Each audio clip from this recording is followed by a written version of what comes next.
उत्तर प्रदेश के 3 चरण के चुनाव हो चुका है। चौथे चरण के लिए वैसे बात करने के लिए विनाश पांडे जी, सब 3 चरण के चुनाव हो चुके हैं, लेकिन कहीं ना कहीं भाषा बदल चुकी है। चुनाव जो है, जो विकास में होना चाहिए था, वो मुद्दे कहीं ना कहीं भटक रहे हैं। भले ही कितनी भी कोशिश मोदी जी और भारतीय जनता पार्टी कर ले, इस देश का चुनाव इस बार मुद्दों पर ही होने जा रहा है।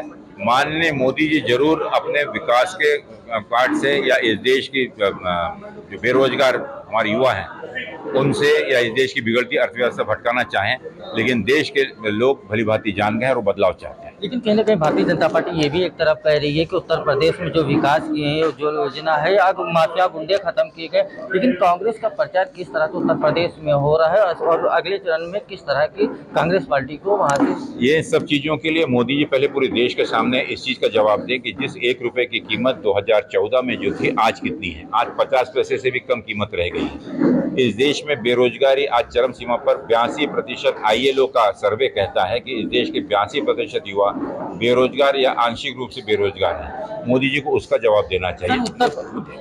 मुद्दों की अब बात कर रहे हैं तो पहले इन मुद्दों पे बात करें, और कांग्रेस इन्हीं मुद्दों पे कितना भी कोशिश कर लें, मोदी जी इस देश की जनता, किसानों पर किए गए अन्याय, हमारे यहाँ की नारी शक्ति पर किए गए अन्याय, अपराध बढ़ते हुए अपराध, नारियों पर बढ़ता हुआ अत्याचार और इस देश की सीमा पर जिस प्रकार का कॉम्प्रोमाइज किया जा रहा है, उन पर प्रश्न पूछना चाहती है और उस आधार पर चुनाव। अग्निवीर की बात की जाए, अग्निवीर का मुद्दा और पेपर लीक का मुद्दा उत्तर प्रदेश के चुनाव में कितना बहुत प्रभावी है। इस प्रदेश का युवा बुरी तरह से आक्रोशित है और उसके बदलाव का सबसे बड़ा कारण है कि बदले के रूप में वो इस भ्रष्ट सरकार को, अकार्यक्षम सरकार को बदलना चाहते हैं। ठीक है, थैंक यू सर। ये थे हमारे साथ अविनाश पांडे जी, जिनका साफ तौर पर कहना है कि उत्तर प्रदेश में कहीं ना कहीं कांग्रेस पार्टी बहुत अच्छा चुनाव लड़ रही है। अब ये तो समय बताएगा कि कांग्रेस पार्टी 4 जून को क्या नतीजे आते हैं। लखनऊ से SK न्यूज के लिए राशिद आरिफ।